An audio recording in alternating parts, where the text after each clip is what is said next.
Salah satu kunci untuk menjadi tajam dalam hidup kita, jadi tajam, jadi fokus, jadi terarah, jadi excellent, kita harus punya waktu tenang, moment of quietness.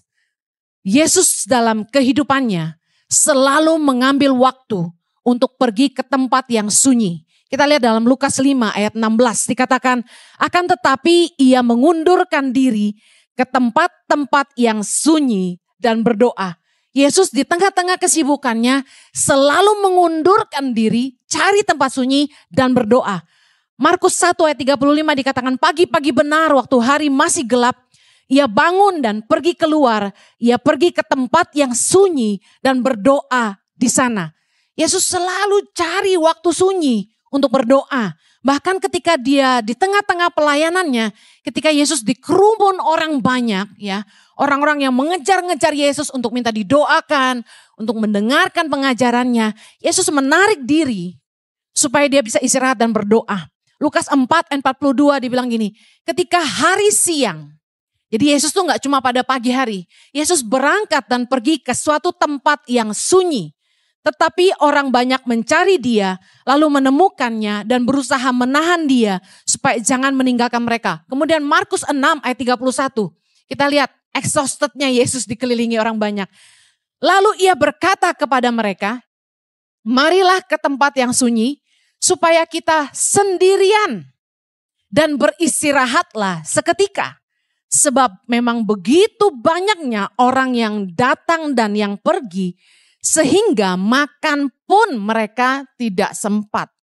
Kita bisa lihat bagaimana Yesus zaman itu sangat terkenal, sangat diinginkan, dikelilingi oleh banyak musuh, tapi juga dikelilingi oleh orang-orang yang haus dan lapar untuk mendengarkan pengajarannya, dan mereka yang ingin disembuhkan oleh mujizatnya. Kebayang Yesus pasti lebih ngetop dari artis-artis zaman sekarang, hamba-hamba Tuhan aja yang pelayanannya kesembuhan dan sebagainya dikejar orang banyak, apalagi Yesus waktu itu. Bisa kebayang betapa lelahnya Yesus sampai dikatakan makan pun gak sempat. Dan Yesus ngajak murid-muridnya, ayo marilah kita ke tempat yang sunyi supaya kita sendirian dan beristirahatlah seketika. Bayangkan Yesus yang anak Allah aja butuh pergi ke tempat sunyi, cari waktu tenang, supaya bisa berdoa dan istirahat. Apalagi kita. Katakan amin. Kenapa untuk menjadi tajam kita butuh? Kita perlu waktu tenang supaya kita punya waktu untuk mendengar Tuhan. Tuhan itu sumber hikmat. Katakan amin. Yeremia 33 ayat 3. Kalau 911 panggilnya polisi katanya. Kalau panggil Tuhan, Yeremia 33 ayat 3. Baca sama-sama. Berserulah kepadaku, maka aku akan menjawab engkau. Dan akan memberitahukan kepadamu hal-hal yang besar dan yang tidak terpahami. Yakni hal-hal yang tidak kau ketahui. Berapa banyak kita yang percaya bahwa Tuhan itu punya rencana yang besar dalam hidup kita. Tuhan itu mau kasih tahu kita hal-hal yang besar. Cuma satu masalahnya. Tuhan bilang gini, berserulah kepadaku maka aku akan menjawab engkau dan memberitahukan kepadamu hal-hal yang besar. Pernah gak kita ambil waktu benar-benar cuma sama Tuhan dan tanya sama dia apa rencana Tuhan buat kita. Dan dikatakan gini, hal-hal yang tidak terpahami.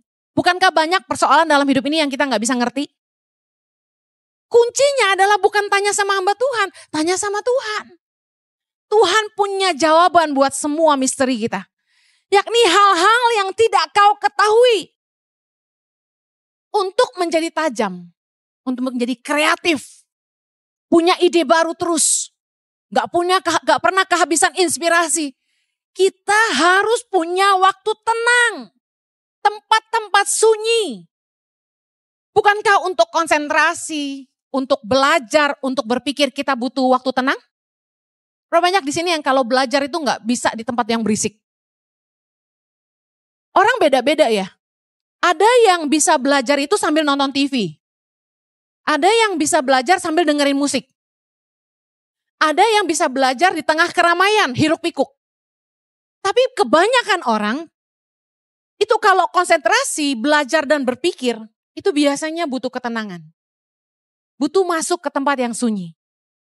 Kegaduhan di sekeliling kita, suara-suara berisik dan ramai di sekitar kita, bikin kita tuh gak bisa mikir dan gak bisa dengar Tuhan. Terlalu gaduh.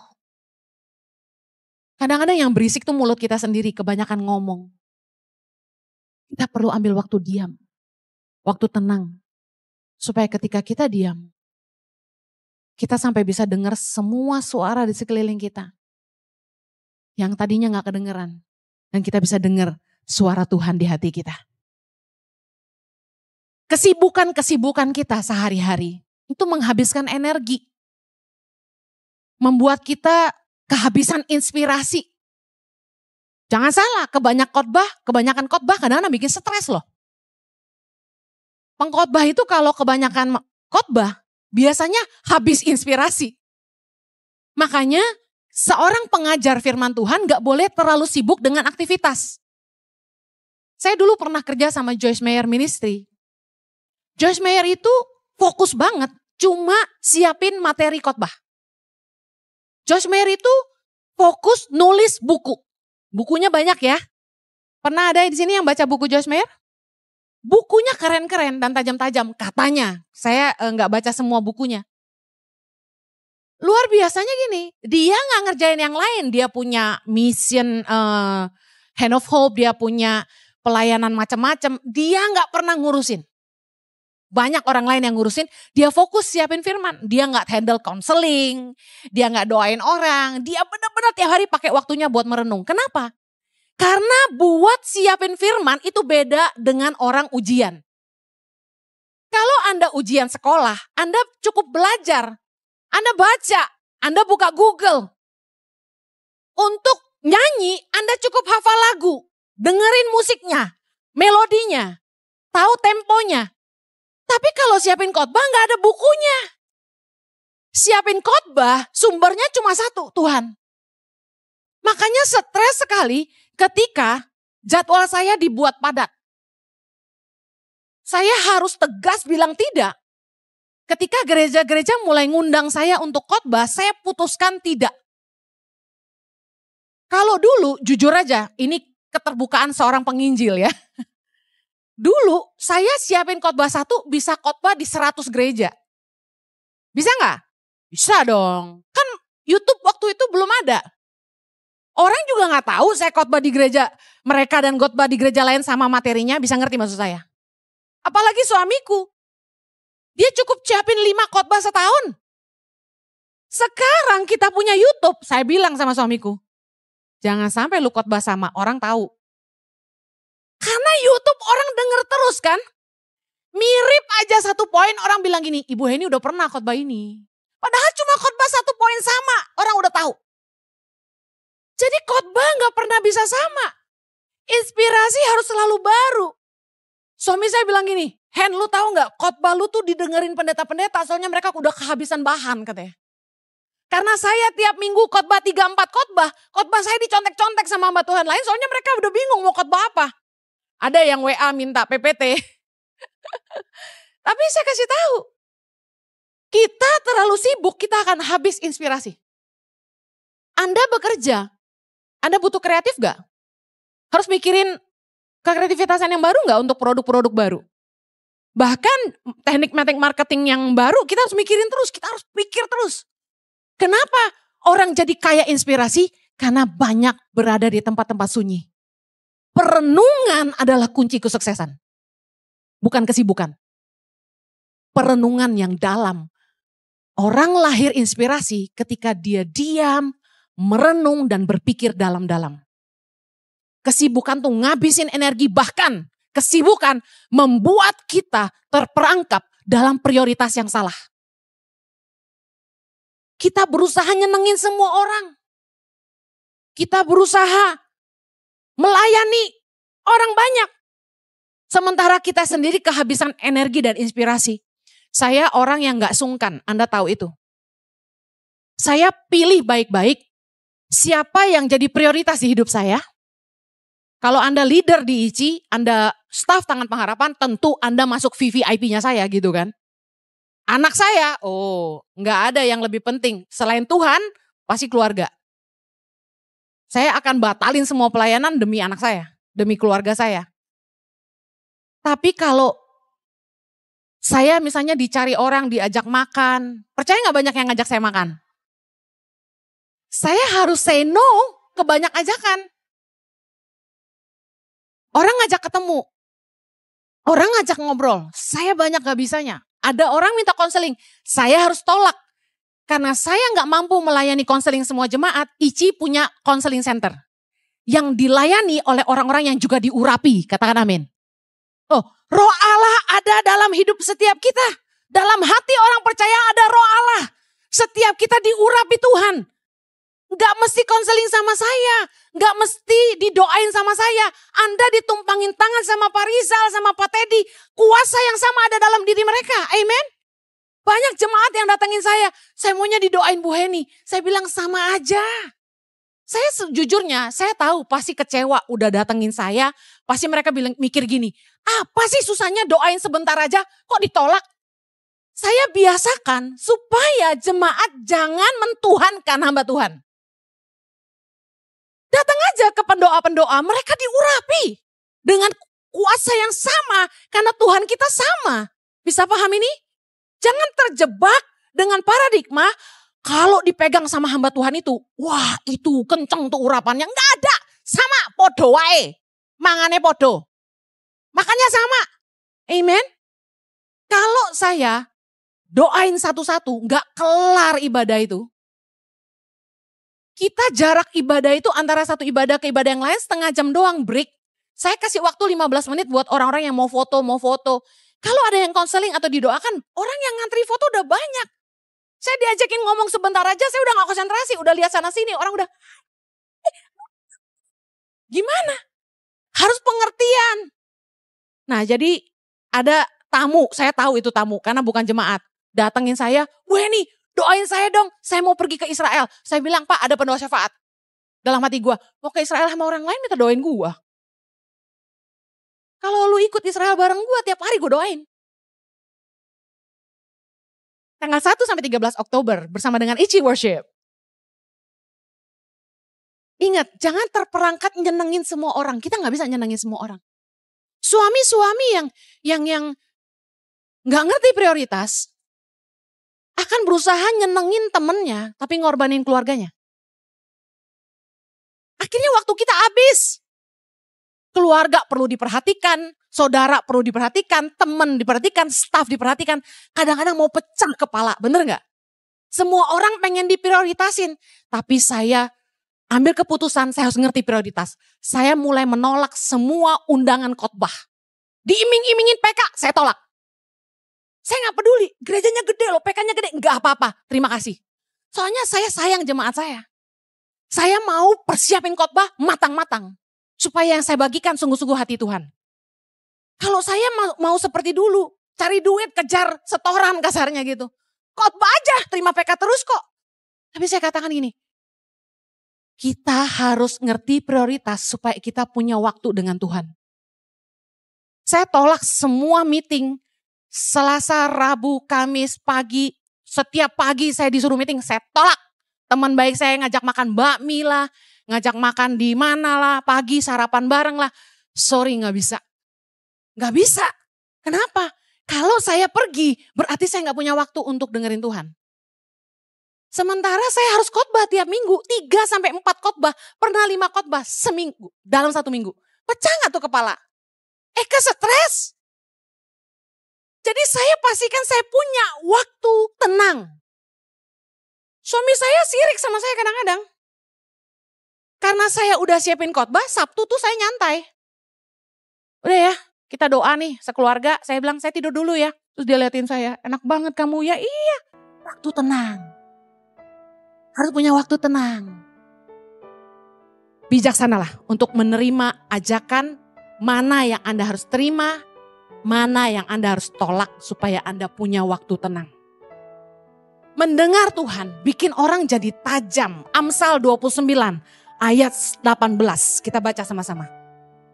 Amsal 29 ayat 18. 3, 2, 1. Bila tidak ada wahyu, menjadi liarlah rakyat. Berbahagialah orang yang berpegang pada hukum. Baca yang Alkitab bahasa Indonesia sehari-harinya. Bangsa yang tidak mendapat bimbingan dari Tuhan menjadi bangsa yang penuh kekacauan. Berbahagialah orang yang taat kepada hukum Tuhan. Baca terjemahan berikutnya dari KJV, ya, King James Version. Where there is no vision, the people perish. Sampai situ aja. Bahasa Indonesianya adalah ini. Tanpa visi, orang binasa. Mari saya jelaskan dengan bahasa sederhana. Kita tuh butuh wahyu. Bimbingan dari Tuhan, pewahyuan dari Tuhan untuk visi hidup kita. Katakan amin. Kita gak bisa sembarangan, gua punya visi ini.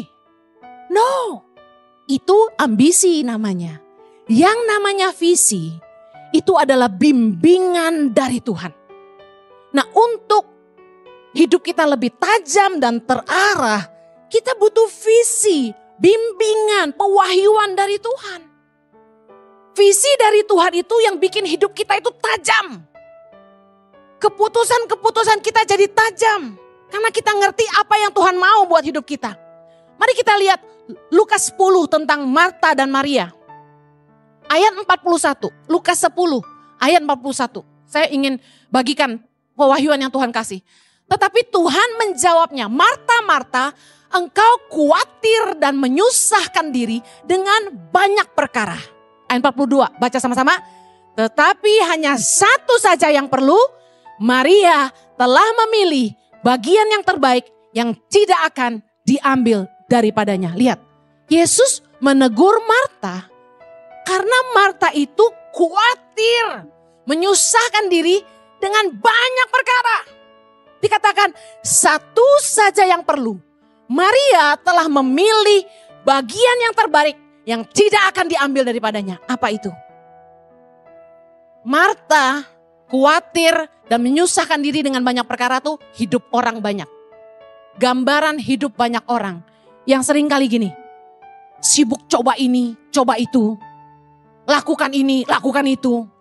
Cari jalan sendiri, coba kiri, coba kanan, coba lurus. Bahkan mulai ikut cara-cara dunia yang menyesatkan dan menjerat kita dalam berbagai dosa dan duka. Untuk mencapai tujuannya seringkali orang tuh nyusahin dirinya sendiri. Milih jalan yang salah. Tipu sana, tipu sini. Ngelanggar aturan. Pakai kekuatan sendiri. Gak sedikit yang kita lihat.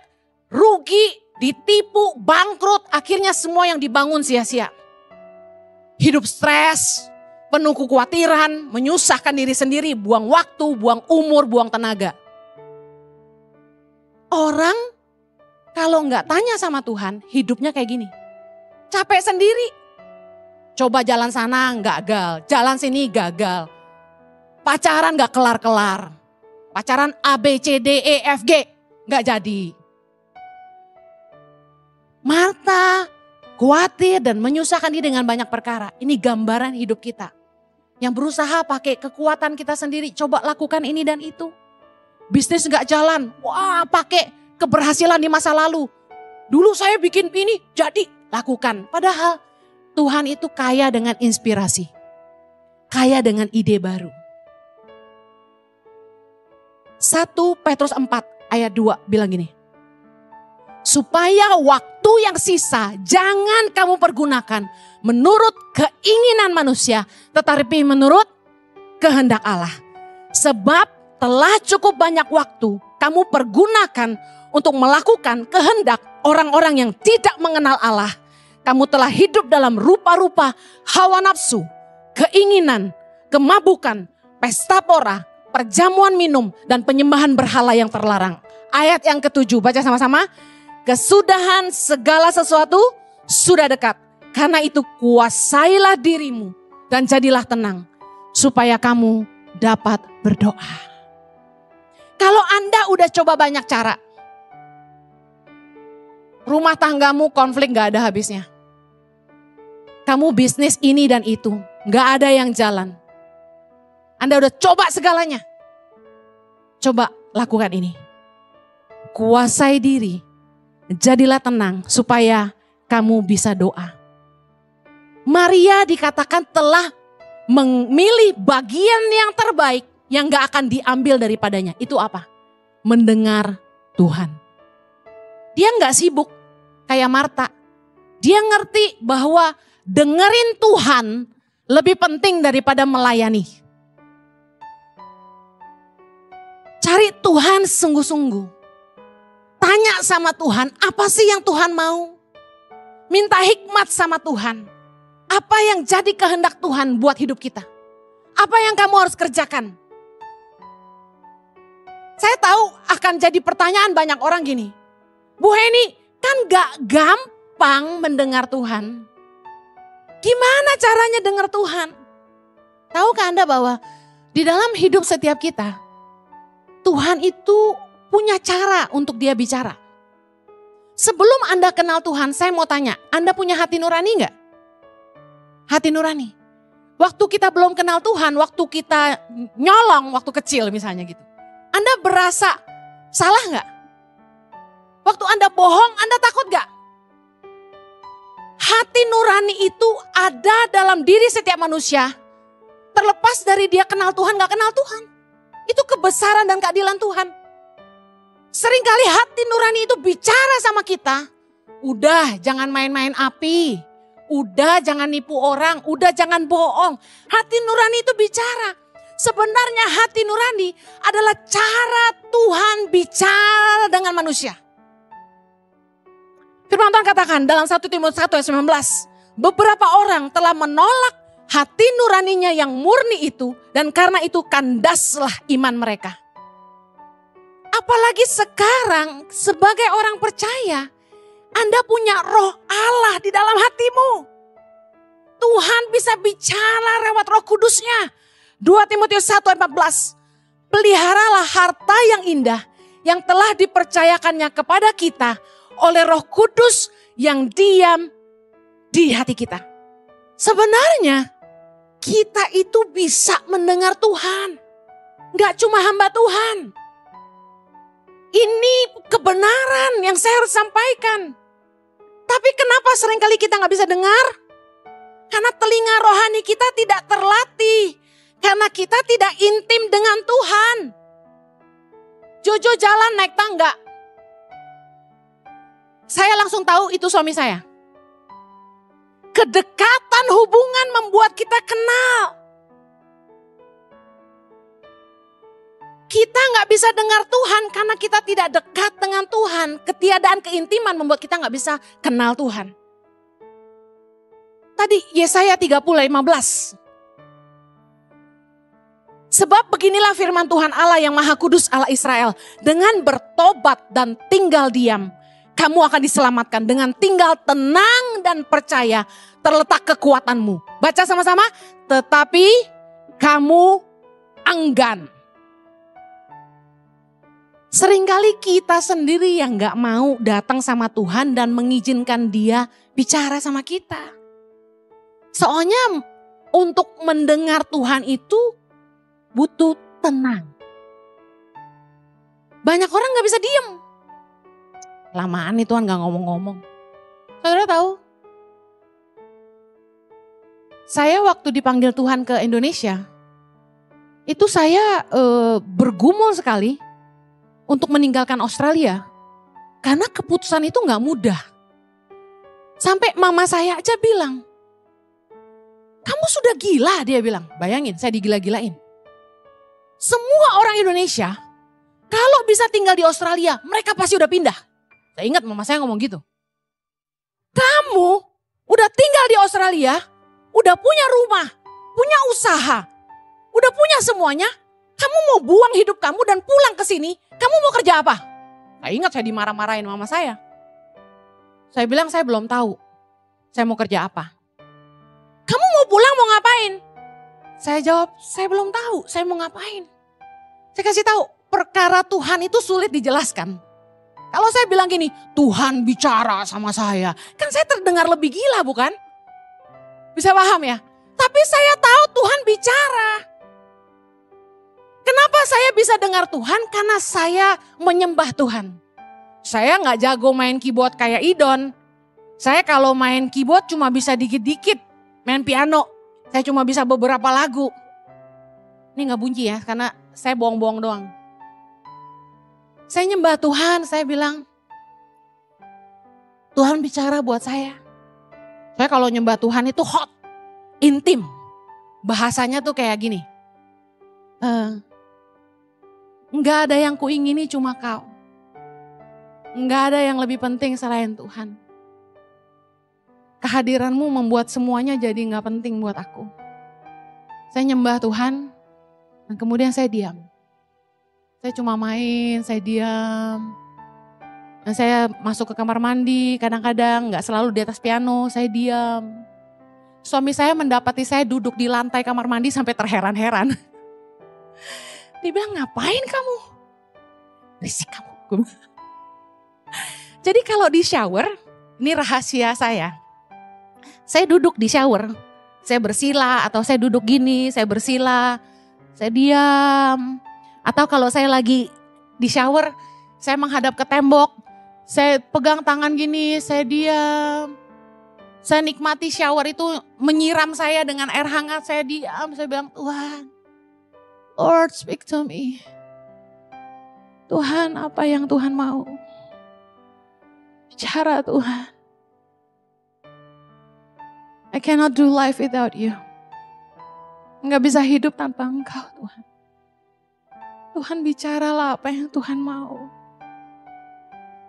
Biar kerinduanmu jadi isi hatiku, biar pikiranmu jadi kehendakku. Tuhan bicaralah.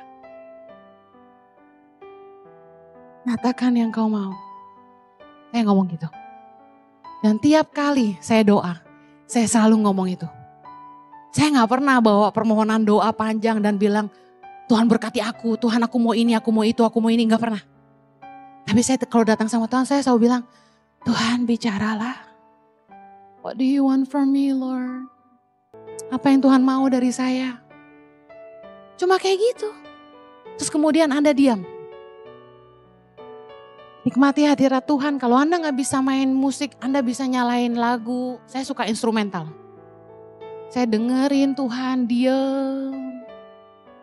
Tenggelam dalam hadiratnya dan izinkan dia bicara. Kalau Anda dibangunkan Tuhan, bangun. Saya kalau udah dibangunin Tuhan, saya bangun. Saya duduk. Mau tidur pun udah gak bisa. Roh Kudus bisik-bisik terus. Saya bangun dan saya dengerin. Satu kali saya bangun, saya duduk di pinggir ranjang. Praktek biar jemaat ngerti. Saya duduk. Anak saya liatin saya, katanya, Mami, what did you do this morning? What's wrong with you? You are praying, dia bilang gitu. Jadi kadang-kadang kita kalau lagi doa kayak orang gila ya. Buat orang gitu. Tapi saya gak peduli. Saya pengen Tuhan dengar. Tuhan bicara buat saya. Saya duduk di ranjang, saya diem. Tuhan mulai ngomong. Orang tuh banyak kemauan yang gak ada habisnya. Mereka ngikutin kemauan mereka pakai cara-cara mereka sendiri. Bahkan mereka sampai pakai cara-cara dunia. Mereka gak peduli sama Tuhan, mereka gak takut sama Tuhan. Mereka lebih dipimpin sama cinta uang. Intinya Tuhan lagi suruh saya kasih tahu saudara, yuk hidup dipimpin sama Tuhan, bukan sama cinta uang. Karena cinta tuh uang yang sering membuat kita disiksa oleh berbagai duka. Kita menyusahkan diri dengan banyak perkara seperti Marta. Padahal satu saja yang penting, satu saja yang perlu. Kita dengar Tuhan. Saya cari Tuhan sungguh-sungguh waktu Tuhan panggil saya ke Indonesia. Saya tengkurap di ranjang. Saya tengkurap, Tuhan bicara sama saya. Ngomong Tuhan. Lagi nungguin anak main, saya tiduran di sofa. Saya bilang, Tuhan bicara sama saya Tuhan. Tuhan mau apa? Lagi tidur malam-malam nidurin anak. Lampu udah gelap, saya gak bisa tidur.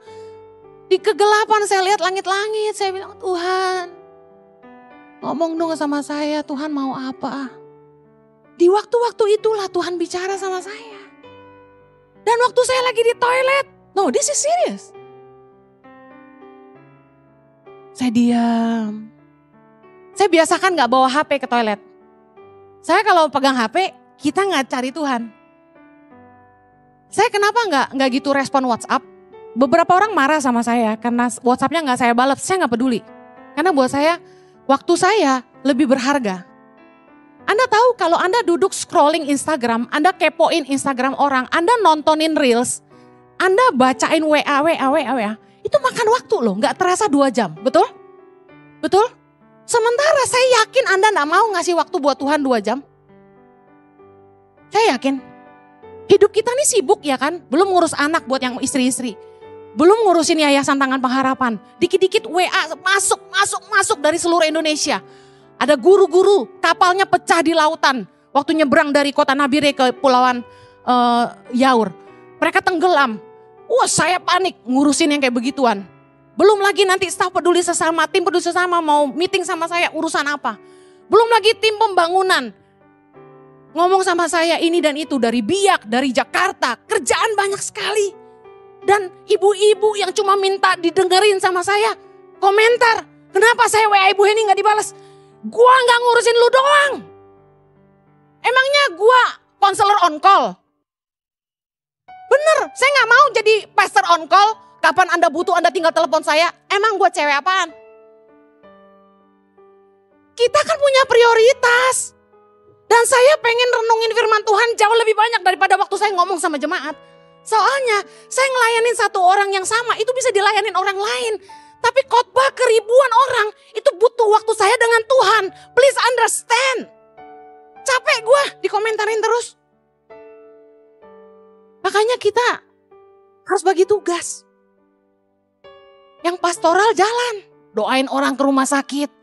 Kok gak Bu Heni yang datang? Bisa mati muda gue. Please understand. Dalam hidup kita, kalau kita punya waktu mendengar Tuhan, kita akan jadi tajam. Lihat ini, 2006 Tuhan bicara sama saya. Heni, selamatkan generasi. Terus saya bilang, Tuhan gimana caranya? Saya bergumul. Saya mulai tolong anak-anak di pembuangan sampah di Bandung awalnya.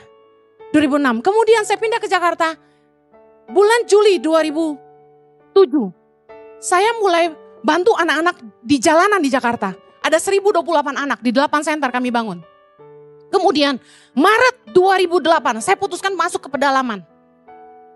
Mulai dari Februari di Jawa, lalu Halmahera, lalu Papua, lalu Mentawai, lalu Kalimantan. Saya terus putar ke seluruh Indonesia. Saya mendengar Tuhan setiap tahun. Tuhan mau suruh Tangan Pengharapan bikin apa. Dan Tuhan sertai terus. Kita akan jadi tajam kalau kita mendengar Tuhan. Gak buang waktu, gak buang uang. Anda pikir gak sedikit orang datang minta bawa proposal suruh bangun gereja? Banyak. Proposal di meja saya numpuk segini nih. Buat bangun gereja. Saya gak ladenin. Karena saya tahu jelas visi dari Tuhan. Selamatkan generasi. Ternyata Tuhan bicara soal Indonesia. Ini butuh pemimpin yang takut akan Tuhan. Yang mencintai rakyat cerdas dan berintegritas. Dan orang Kristen gak peduli. Gereja gak bangun asrama di mana-mana gitu. Dan saya terus dibimbing Tuhan masuk. Saya dikritik orang, tantangan banyak, dihina orang, digomongin orang. Saya gak peduli, saya maju terus.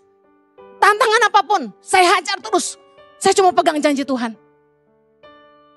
Bayar harga, berkorban, semua jadi tajam. Saya ditawarin kerjaan. Udah jadi asisten pribadi teman saya. Dia punya perusahaan besar di bidang minyak. Saya disuruh jadi asisten pribadi, gaji 50 juta, ikut dia kemana-mana. Saya gak mau. Saya ditawarin sama konglomerat di Indonesia, saya gak sebut ya. Jadi GM-nya dia, pegang semua CSR perusahaan-perusahaannya. Ditawarin rumah, ditawarin mobil, saya tinggal pilih mau apartemen yang mana, mau mobil apa, tinggal ambil dari showroom. Saya gak mau. Karena saya tahu apa yang Tuhan mau buat saya. Distraction banyak. Pengalihan-pengalihan banyak. Suami saya ditawarin kerja di perusahaan apa gitu. Udah, Heni ikut saya, kamu kerja di sini di perusahaan dia. Kita nggak mau. Suamiku disuruh bangun gereja di Sydney. Jadi gembala, dikasih mobil, dikasih dolar, kasih rumah. Semua tawaran dunia dikasih ke kami. Kami nggak mau. Karena kami tahu apa yang Tuhan mau. Kalau Anda punya waktu sunyi, waktu tenang dengan Tuhan. Perenunganmu dalam dengan Tuhan, kamu pegang apa yang Tuhan mau dalam hidupmu. Tuhan tuh setia, dia bimbing kita. Say no to this, say yes to that.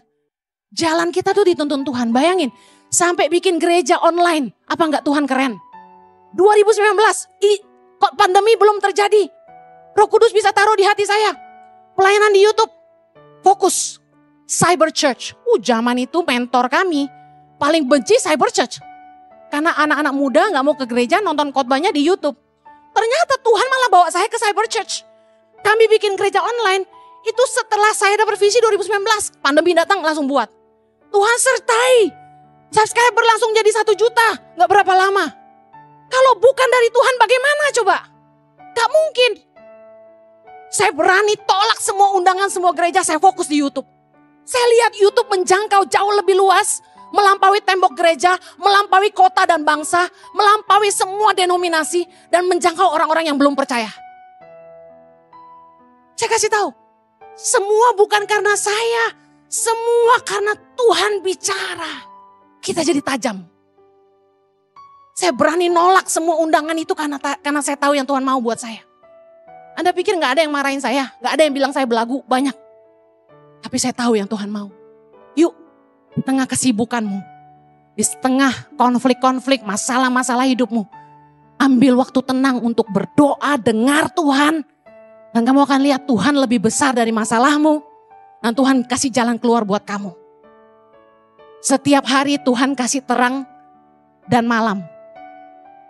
Ada pagi, siang, ada malam. Malam bicara soal problem-problem yang kita hadapi dalam hidup kita.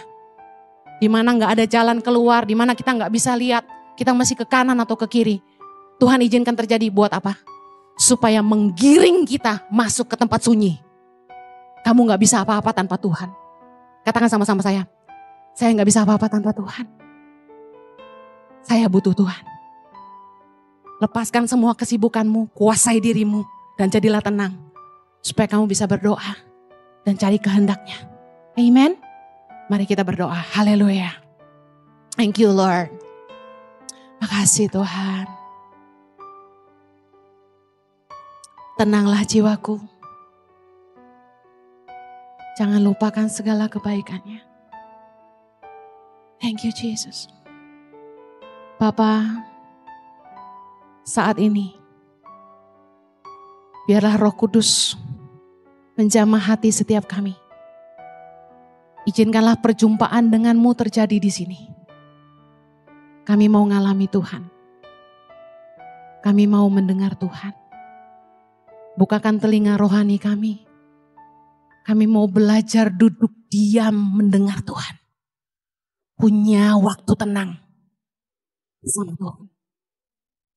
Di situ Tuhan akan bukakan perkara yang besar buat kami. Hal-hal yang kami gak pahami. Hal-hal yang belum pernah kami ketahui. Engkaulah sumber inspirasi kami. Kuatkan yang lemah Tuhan. Pulihkan yang tidak berdaya. Mereka butuh kekuatan yang baru. Hampirilah mereka Tuhan. Kuatkan setiap mereka. Lord, we need you. Katakan aku butuh Engkau Tuhan. Lord, we need you. Kami gak bisa tanpa Engkau Tuhan. Lawat kami. Segarkan jiwa kami Tuhan. Thank you Lord. Thank you Jesus. Makasih Tuhan.